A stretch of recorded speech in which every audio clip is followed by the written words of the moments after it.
Bienvenidos al módulo 3 de Arquitectura del Computador. ¿Alguna vez tuvieron que armar una computadora de cero y elegir qué procesador van a instalar? Y tuvieron que ver cuáles son sus características. Y en caso que no tuvieron que armar una computadora, por ejemplo, cuando compraron su último celular inteligente, ¿se fijaron en cuáles son las características del procesador? Los invito a que veamos un video donde podremos ver en forma gráfica dos características fundamentales de un procesador. Primero que todo, el clock es responsable de la frecuencia con que el procesador logra ejecutar una tarea. Se mide en Hz, que se refiere a la cantidad de ciclos que ocurren en un determinado tiempo, en este caso, segundos. Por ejemplo, si un procesador tiene 2 GHz de clock, él puede realizar 2 billones de ciclos por segundo. O sea, cuanto mayor sea el clock, menor será el tiempo de ejecución y más rápido será el procesador. Cache. La memoria cache es la memoria auxiliar del procesador. Su función es sencilla: conseguir que los datos más usados estén lo más cerca del procesador para ser accedidos de la manera más rápida posible. El procesador accede a esta memoria y ejecuta rápidamente esta acción. Este es un factor importante y tiene impacto directo en la velocidad del procesador. Cuanto más cache, más capacidad de almacenamiento y más velocidad. Como veíamos en el video, dos características principales de un procesador son su clock y su tamaño de memoria caché o cache en inglés. Mientras más rápido sea el procesador, más instrucciones podrá procesar por segundo, y mientras más grande sea su memoria caché, más información podrá traer al procesador de forma más rápida que de memoria RAM. Pero esas no son las únicas dos características. En la tabla que estamos viendo en pantalla, por ejemplo, tenemos la cantidad de núcleos o cores de tres procesadores de Intel: el i7, el i5 y el M3. En este caso, los tres tienen la misma característica, dos núcleos. Es decir que en el mismo chip, que va en un solo zócalo de la placa madre, es como si hubieran dos procesadores. Hay otros procesadores con más núcleos. Mientras más núcleos, mayor capacidad de procesamiento. En este caso también la memoria caché es igual en los tres procesadores, 4 MB. Esta memoria, mientras más grande es, más cara. El clock máximo varía en el caso del i7 al i5 de 3,6 a 3,2 GHz y del i5 al M3 baja a 2,6. Es decir que el clock máximo del i7 es el mayor. El consumo es un aspecto también bastante importante. Si tenemos un solo servidor o una computadora en nuestra casa, puede que no afecte demasiado. Pero en un data center o centro de datos donde hay miles y miles de servidores, esto se torna fundamental para el consumo eléctrico y para el enfriamiento. En este caso, los tres procesadores consumen lo mismo, 4,5 vatios. Finalmente, un factor muy importante es el precio. Fíjense la diferencia de precio entre un i7 y un i5. Casi un 40% más caro el i7. Y la única diferencia es una cantidad de ciclos por segundo, de 3,6 a 3,2. En el caso del i5 comparado con el M3, salen lo mismo. Y también hay una pequeña diferencia solamente en el clock máximo. Acá es fundamental entender para qué vamos a usar el procesador. Si somos un usuario final que solamente va a procesar textos o una planilla de cálculo, no deberíamos gastar en el i7, por ejemplo. Queda a criterio de cada uno, por supuesto. Pero fíjense la diferencia en dólares por solamente tener un poco más de clock máximo, la misma cantidad de núcleos, la misma memoria caché y el mismo consumo. Comparemos ahora dos procesadores, el primero usado para servidores y el segundo para una computadora de escritorio o de usuario final. Fíjense la cantidad de núcleos que tiene el procesador E7 usado para servidores, 24 núcleos, es decir que equivale a 24 procesadores en el mismo chip contra 2 núcleos del i7. El clock en este caso es menor en el procesador para servidor que en el procesador para usuario final. La memoria caché es muy grande, 60 megas, contra 4 megas del procesador de escritorio. Finalmente, el precio, algo fundamental, pasa de $7.000 en el caso del procesador Intel Xeon para servidores a $350, como ven, influye mucho la memoria de caché y la cantidad de núcleos que tuvieron que colocar en el mismo chip. Resumiendo, a la hora de elegir un procesador para cualquier tipo de computadora, siempre es necesario saber para qué se va a usar esa computadora, para evitar gastar de más o tener un mal rendimiento por haber gastado de menos. Los invito ahora a realizar la actividad práctica de este primer concepto, donde podrán resumir los diferentes temas tratados sobre procesadores.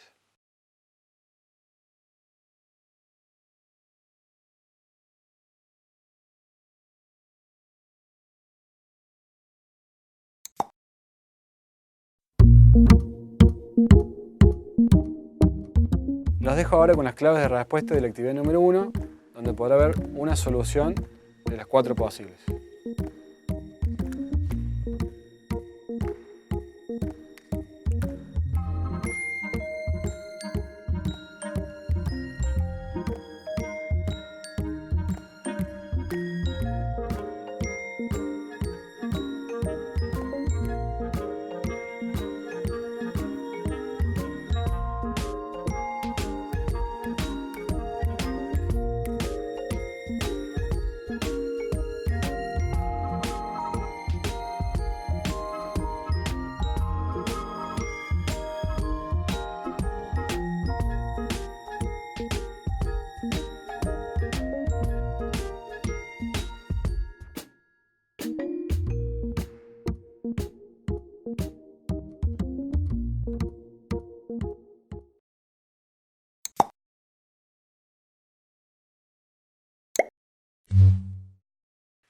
¿Alguna vez te pusiste a pensar qué pasaría si quisieras mirar, por ejemplo, la derecha y la izquierda al mismo tiempo con tus ojos?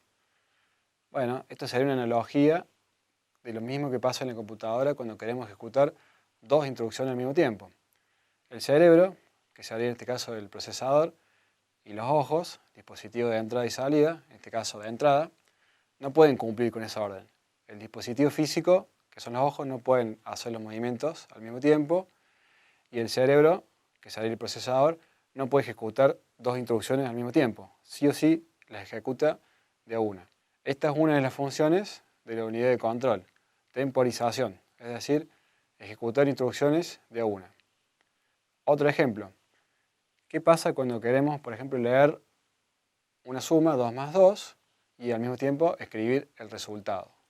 Los ojos serían el dispositivo de entrada, le envían datos a nuestro cerebro, que sería el procesador, a través de un bus, que sería el sistema nervioso. El procesador se va a encargar de consultar esos símbolos, que son los números 2 más 2, va a realizar un proceso de suma. En ese caso, el procesador realiza la operación en la unidad aritmético-lógica. Una vez que lo realizó, le va a instruir a la mano, que sería un dispositivo de salida, para que escriba el resultado en un papel.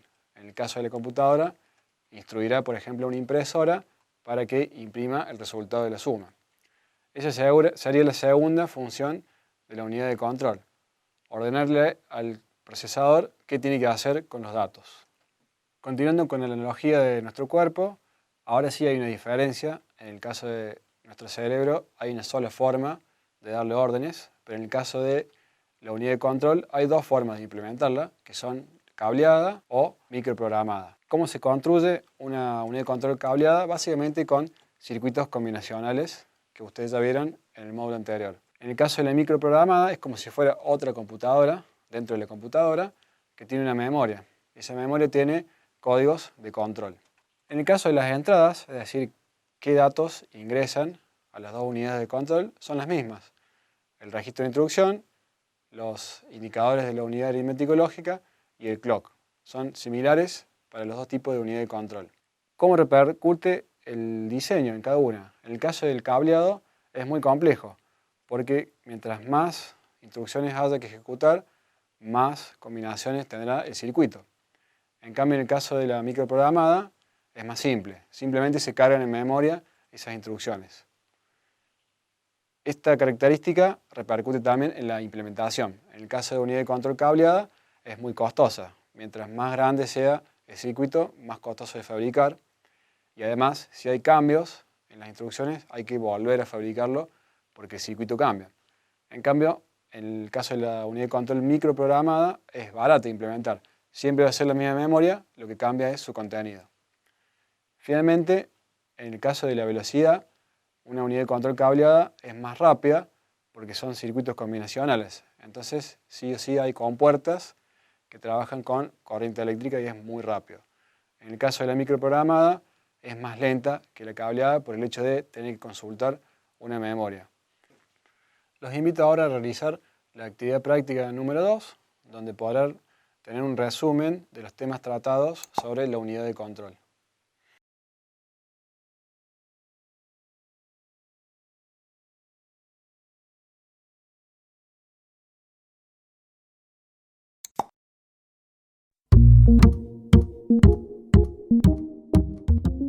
Les presento ahora las claves de respuesta de la actividad que acaban de realizar, donde pueden ver el mapa conceptual con algunas soluciones.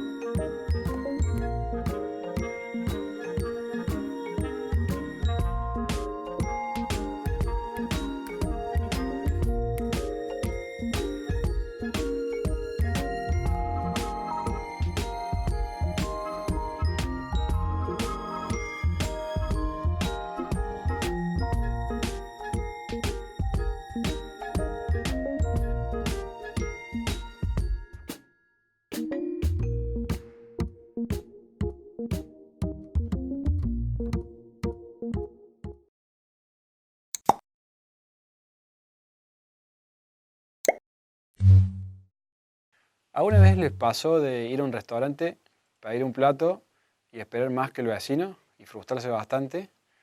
Bueno, podemos usar esta analogía para explicar por qué es muy importante la memoria caché en la computadora. Imagínense que hay 3 parejas que ingresan al restaurante, se sientan en 3 mesas y piden 3 platos diferentes. La pareja 1 pide el menú del día, la pareja 2 pide un plato que está dentro del menú y la pareja 3, porque el restaurante lo permite, pide un plato fuera del menú. Cuando el mozo entregue los pedidos a la cocina, el cocinero sacará muy rápidamente el menú del día. ¿Por qué? Ya tiene los platos precocidos o los ingredientes listos y lo único que tiene que hacer es emplatar. La pareja número 2 había pedido un plato en el menú. El cocinero ya sabe preparar esos platos. Lo único que va a tener que hacer es buscar ingredientes que no tiene a mano, hacer algunas cocciones y emplatar. En el caso de la tercera, pidió un plato fuera del menú. En ese caso, el cocinero puede que le falte algún ingrediente, se va a tener que salir a comprar lo que falte para poder preparar el plato. ¿Cuál sería la analogía con una computadora? La pareja 1 sería un procesador que pidió información a la memoria caché. El cocinero tenía todo a mano y se lo entregó rápidamente. En el caso de la pareja 2, pidió un plato del menú, sería como si el procesador pidió algo en caché que no estaba y esa información tuvo que ser traída de memoria RAM. Finalmente, el caso de la pareja 3, pidió un plato fuera del menú, hubo muchas demoras porque no estaba en la memoria caché ni en la memoria RAM y hubo que buscar en un dispositivo externo, por ejemplo un disco magnético que es mucho más lento que la memoria RAM y que la caché. Para darle números a estas lentitudes, veamos la tabla. La memoria L1 caché está pegada al procesador y puede tener un tiempo de acceso de medio nanosegundo. La L2 caché ya tiene un bus intermedio, tiene una demora de 7 nanosegundos, o sea que es 14 veces más lenta que la L1. La RAM tiene una velocidad de acceso de 100 nanosegundos, lo que la hace 200 veces más lenta que la L1 caché. Y finalmente un disco duro magnético tiene una velocidad de acceso de 20 milisegundos, lo cual es 40 millones de veces más lento que la L1 caché. Una pregunta que puede surgir después de ver la tabla es ¿por qué no usamos solamente memoria caché? La respuesta es que es muy costosa. Mientras más grande sea su tamaño, más cara se va a volver la computadora. Recuerden el concepto de jerarquía de memorias. Las L1 caché y las L2 caché son las más caras y las más pequeñas. La RAM se ubica por arriba, es un poco más grande y más económica. Y finalmente, un disco HDD o disco magnético es muy barato y muy grande. Entonces la jerarquía permite una solución de compromiso entre tamaño, velocidad y costos. Los dejo ahora con la actividad número 3 del módulo, donde podrán realizar una tabla que les resumirá todos los conceptos adquiridos sobre la memoria caché en este módulo.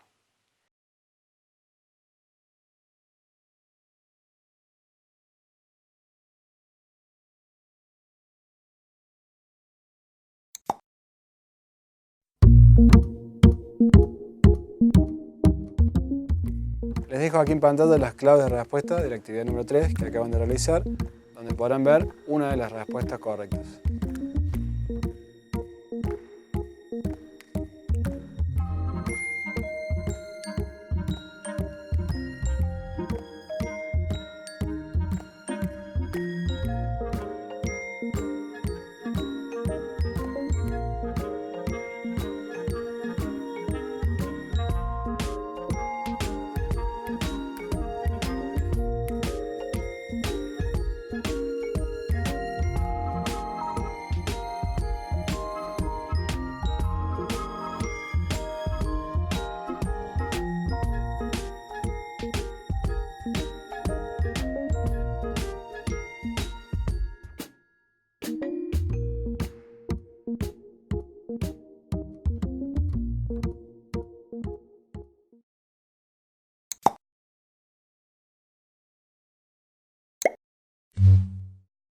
Imaginemos que somos una computadora y queremos beber un vaso de agua. Les presento acá dos casos. El primero, caso A, con instrucciones complejas. El segundo, el caso B, van a ser instrucciones simples. ¿Cómo voy a beber un vaso de agua con instrucciones complejas? En 3 pasos. ¿Cómo haría exactamente lo mismo en el caso de instrucciones simples? En vez de un gran paso que sería servir agua en el vaso, ahora son 3. En vez de el paso 2, que era tomar el vaso con la mano, ahora realizo 2 pasos pequeños.